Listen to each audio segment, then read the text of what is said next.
Hey everybody, welcome back to the Black and White. We're at episode 7, crazy. This week's guest is an amazingly fun person. Her name is Parker Camp. Parker is a graduating senior here at Perkins High School. She talks during the podcast a little bit about where she's going after high school.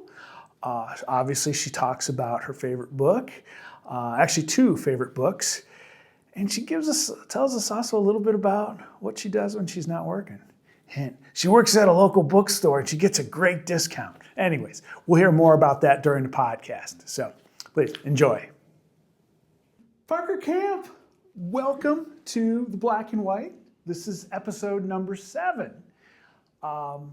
Excited to have you here. Got to know you a little bit over this school year, but I want to find out more. If you could, tell me a little bit about yourself. Yeah, of course. So my name obviously is Parker Camp. I am a senior here at PHS this year. I'm going to be attending Florida Gulf Coast University in the fall. I'm very excited. You're going to Florida? Yes. Woo-hoo! I cannot wait. In the fall for hurricane season. Yes. Very nervous about hurricane season for sure. And what are you studying? Oh, so I actually, for my academy experience right now, I'm with the school psychologist over at Ferry Elementary, and I love it so much. So that's definitely the path I'm going to be taking. School psychology or child psychology? So I haven't really decided what route I should take. I'm really looking into more like social work, and then a minor in education. Or maybe a major in psychology and then a minor in education. It's just like really what is going to be the best in the long run. Okay. So, and you're working with the psych school. over at... the school psychologist over at Ferry. Yeah. And we have amazing... Are you working with Hillary? Yeah, Dr. Turner. Dr. Turner? Yep. Yeah, awesome. Oh, yes. We have phenomenal Absolutely. Mental health support folks here. It's amazing. So and I have such high regard for what they do for us. And, Absolutely. Okay, so tell me a little bit about you elsewhere. What do you do outside of school? Or what do you do? What are the extracurriculars? So I am pretty involved here at Perkins. Okay. I am in the drama club and bio club. I am also a part of NHS. Okay. And I love it so much. It's just, I really like to volunteer in the community too. It's one of definitely my passions. I love to give back. I want to make sure this community has been so gracious to me, and I just feel so thankful for everything. So I want to make sure I'm giving my all back for this community too. So. Okay. Now you said you were in the drama club. I know last night we had the awards. Yes. So have you been in the plays and musical? Yeah. I started my sophomore year with the Perkins Drama Club, and it's been ever since. I just love it so much. To be whoever you want to be on stage. Isn't that fun? Yeah. Awesome. And just connecting with others too. It's just amazing. Okay. And I heard something about you. Someone said that you work at the bookstore? I do work at the bookstore. Yep, I work at Books A Million. Okay, so tell me about that. So I started a couple summers ago at Books A Million, and I knew that was somewhere I would always want to end up. I mean, I love reading, and just being surrounded by books always it's amazing. Okay. I was promoted, I think last summer, to the merchandising department. So it's me and my coworker Christina. We were responsible for all of the table displays and just pretty much getting all of the merchandising out and making it look good for other people. And I don't know, I love it so much. It just gives you such a creative outlook. Okay. So I just love to just. Okay, so now as a person who likes to acquire books, I have to ask you the question: do you get a good discount on books? I get a great discount. I get 40% off, and I feel like part of my paycheck always comes out of pay. I can appreciate that. Okay. Well, it seems like this is probably a good point to segue into sort of your favorite book. What is your favorite book? So I brought 2 today, but my favorite book of all time is A Little Life by Hanya Yanagihara. I read this book my freshman year, and it's quite a hefty It book. looks like a... It's huge. I love it so much, though. It's about this group of friends, and it follows them after college. Okay. And you just I don't know, you just learn so much about this group of friends. And the main character, Jude St. Francis, you don't get very much of him in the beginning of the book. Mm-hmm. But as you go on, you get to look back on what his life has been like, and it's treacherous. His life has been awful. And I don't know, I feel like it's just such a beautiful representation of mental health and the struggle and overcoming trauma, or in some cases not. And there's just something about this book that I don't know, I can just come back to it always. It's my favorite. And you say you have multiple copies of this. I have multiple copies of this book. I don't know, I have this tattered paperback copy of this book, and it's seen everything. I would carry it around with me for months. It would just sit in my purse, and I would carry it around, so whenever I got a chance, I would go back into it and, I don't know, just read some of my Is there favorite parts. passages within the book that speak to you particularly at a different time, different situation maybe? Not really. I know it sounds terrible because it's my favorite book, but I don't know, there's just some things that stick with you throughout this book. Not trying to spoil, but it's just there's some instances in this book where you're oh my gosh, you just can't stop thinking about it. And yeah, I think we all have a book like that, especially if we are readers. That and I mean I can think of my book that I have. There's different aspects and different parts of that book. Actually, I've had a couple copies of it. I have one paperback that's got highlighted pages where I pull that up, and now and then I open it up and I read it. And it's oh my God, it takes me back. Yes. And also, if you say I assume you've read it multiple times, and you're still pretty young, so I suspect you'll take that book with you in life. Oh, absolutely. And when you're 45 years old, you're going to read it. When you're 65 years old, you're going to read it, and it's going to have different parts of that probably going to relate to you. Yeah, that is I think that's the best part about this book actually, is that everyone I know, I make read it, and it's just so cool to see everyone's different grasp of the book. Again, my coworker Christina, I made her read it, and she is obviously much older than I am, and I don't know, it was just so cool to see how she could connect that with her life. We're completely two different people, and I feel that's the best part about reading is you get this book that you've loved forever, and then someone else brings it up, and I don't know, you just see two different sides. Yeah. I Wow. just love it. Awesome. Yeah. Now you have a second book. I do have a second book. Let's talk about that. So this is The Foxhole Court by Nora Sakavic. I read this when I was in middle school, and it is the most insane and bizarre book I've ever read. Okay, details. So it's about this young man. He is on the run from his mafia father, and or not really mafia, but his murderous father, and he's been on the run his whole life with his mom, and he plays a fake sport. It's like lacrosse and field hockey, and I don't know. It's weird. It's a weird book, but it is, oh my God, it's so good. And it has such insane writing, and there's the Japanese mafia in it, and Wow. this poor kid is just trying to get through college, and it is just such a stupid book, but I love it. I eat it up every time.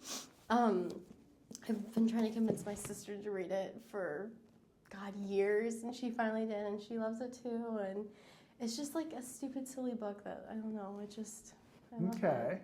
Fine, Yeah. fine. You talk about other people. I got to kind of go back a little bit. The person who told me who I should interview you, have you as a guest on the podcast, was Mr. Crabtree, Thomas Crabtree, the wrestling coach, and you were one of two people that he recommended. Have you given him on any advice on what books he should read? Oh my God. No, I have no idea. At some point, I should have Mr. Crabtree on the pod. Yes, you should. He should be on here, definitely. God, I don't even know. Okay. Well, let's open it up a little bit, talk about reading in general, because that's really what this is about. Why, what, talk about the joy that reading brings to you.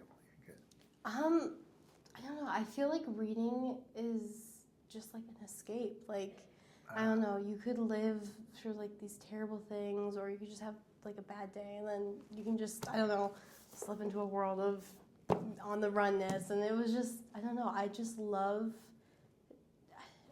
to be in that story. Like, you get to free yourself from everyday life, and it's just, I don't know, it's just, I love it. And I've always been a reader. When do you read? Is there a particular time of day you like to read? Honestly, whenever I can. Okay. Anytime I get a second, I always have a book in my bag. Just, even if it's like the world's crappiest book, I'll still like, I don't know, I just like to make time. I feel like it's like a self-care thing. Okay. Like, I feel like we all live such like busy lives nowadays, and you don't really have the opportunity to just like stop and like enjoy yourself much. So I definitely try and make reading like, you can just go and relax and get lost for a little bit, and I don't know, I just like that. Do you read actual books, or I mean, obviously you read actual books, but do you read on an iPad or a Kindle or anything? I've had a Paperwhite Kindle since middle school, and I love that thing. Okay. I love it so much. But there's just something so nice about having like a physical book to like just hold and read, and I don't know, it's a mix-up. It's definitely probably leaning towards a physical book more. Right, and I always think, I mentioned it on prior episodes, that I look at my collection of books as almost like a trophy case. Yes. And I look, and I can tell you that book I read then, this is, times of life when I read them, or a series of books. It's like, and I have a mess. My library just looks like piles of books. And I have a pile of books next to my bed. Yes. It's kind of crazy because I like to read before I go to sleep, and then I dream about the books. That's such a treat, though. That's so nice. Like, you're like, I just read this great book, and I get to dream about it. Isn't it awesome? Yes. Yeah. Now, do you, when you read, do you analyze the author and how they're writing, and sort of the prose they use, the storyline, stuff like that? Not really. Honestly, I don't care much about like, I don't know, like structure-wise. I'm not gonna sit there with like a highlighter and like, oh, she spelled this wrong, oh, there's a comma missing, or I don't know. I feel like it's nice to see, I guess, like mistakes in writing.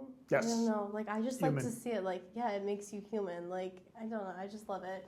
I don't really sit there and like analyze too much unless it's a book that I literally like cannot stop thinking about. Then I have to know more. I have to like get deeper into it. But if you could sit down with any author and have a conversation, dead or alive author, okay.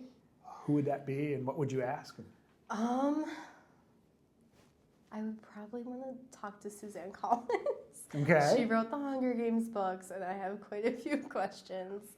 So, quite a few requests, too. Oh, really? Yes. Wow. Okay. Fine. And what would that be? What one of the questions? One, I would ask for a PETA book. I feel like we need the Hunger Games from his perspective. I feel like Katniss is such an unreliable narrator, so we need to see his point of view.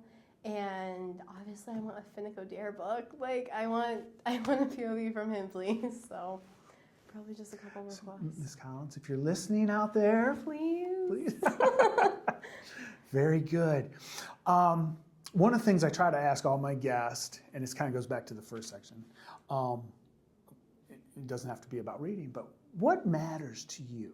What is something, what kind of, I don't know, you're gonna be in Florida, maybe it's saving the dolphins. Maybe, Maybe. I don't know, what is it? Is there something about you that when you think of the thing that, that matters most to you in the world? That's a really good question. I really think it's always, I have two. Okay. I think it's very important that everyone is kind. I feel like we live such, such hard and lonely lives sometimes that I feel like just a little bit of like outreach to someone who maybe you don't talk to, or maybe someone you haven't really like met yet. I just feel like it's always so important to be kind, and you don't really know what anyone else is going through. Like, we're all caught up in our own world, so I don't know. I just feel like it's always so important to be kind. Well, Parker, I'm going to say something, because one thing I've noticed about you is when you're walking down the hall, you always got this smile on your face, and you're a nice giggle, and you seem like a very happy person. And there's probably times when you're not happy inside, but you get, and so you make us all feel happy. So thank you for that. I mean, that's something that I've really appreciated about you. And what was the second thing that mattered? The second thing is definitely, I am very big on like reading. Obviously, I love to read. I think it's the most important thing you can do for yourself. I think that it is so important that we give access to books and stuff like that to the people that maybe don't have the unlimited access like many of us do.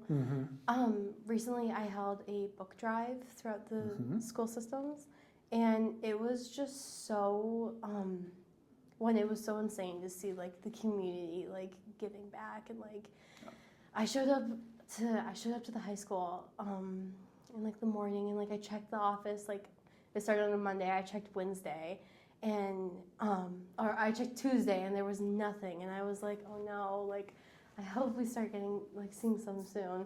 And then the next day I check again, and there were just bags on bags and bags of books. And I don't know, it's just so beautiful to see like our community come together to like give back and make sure everyone has that access. And then it was just so, I was able, because of everyone's help, I was able to give out to multiple organizations in the community that single-handedly like support these young kids, and they really give them good resources. And it was just so insane to me to walk into like these places that, I don't know, you like pass every day and you're like, oh, you're just in the building. But it was just so insane to like see these kids like, oh my God, what are those? And it's like, they're for us? And it was just, I don't know, it was just something so beautiful. Like I felt so like lucky that I got to do this, and I feel so thankful for everyone's help for this opportunity. And what motivated you to do this drive? Really, I've always wanted to do like something like that, whether it be like a food drive or like just something to give back. I don't know, I just feel like I'm in debt to like all these people around here, and it's like they've given us like so much, and like for me personally, I feel so like supported by this community, and like I've always wanted to like, I don't know, just do something quietly to like give back, like make that impact. And and NHS actually opened up that opportunity for me, and I am so grateful for it. That's awesome. And thank you for doing that. And I mean, and also, it just feels really amazing. You love reading, and you're able to take someone, this book, and give it to someone. And then especially a little kid, when they're like, oh yeah, I get to read this book. and it's just, I mean, and that Read Under the Lights event a few weeks ago, it was oh my gosh, it was so amazing. It was so amazing just to see like everyone show up, and it was so cute. Everyone was so excited to like reading their book and their blanket and just hang out, and it was so amazing. They did a great job with that event too. It was so organized, and everyone had a very good time. We need to do it again over the summer when it's warmer and the weather's not quite so threatening. Yeah, it was a little chilly. But good. Wow. Okay, so I guess the last question, what's ahead for you? You're graduating in 10 days? Oh my gosh. Oh God. Nervous? Excited? I don't know. It's very bittersweet. I'm very excited to move on to this next stage of my life. But at the same time, it's like, oh my God, high school's over. Like, what do you mean? It felt like it was going to last forever. But this school year, I feel like, has gone by in the blink of an eye. And it's like, oh my God. But I don't know. I'm very excited to see where the future takes me. And in Florida, I'm excited to experience some new things. Hurricanes. Yeah, hurricanes. I hope not. Oh, you will. Oh, yeah. They'll come through. With some gators, too. Parker, thank you so much for taking some time out of your schedule, especially here in your last few days. Thank you for chatting. And I wish you the very best. Please come back and visit us. Tell us about, the books you've read, the experiences you've had, the hurricanes you've avoided. Well, thank you for having me. Very good. Hey, welcome back, everybody. Hope you enjoyed that as much as I did. takeaways, man. I honestly, again, hopefully you found Parker as fun and happy and just great person to be around as I do. But one of the things, and I love this about this podcast, is I'm developing this list of books, and certainly Little Life by, I'm going to try to pronounce the name, Hanya Yanagihara. Oh boy, I probably butchered that name. I'm sorry. But I'm definitely, that book is now on my list to read. Seems like a very, not a light read, but definitely something that's very relevant and something almost young generation kind of read. Anyways, hope you enjoyed. Tell your friends, share, like, tell the world about the black and white. Anyways, thank you so much. Go Pirates.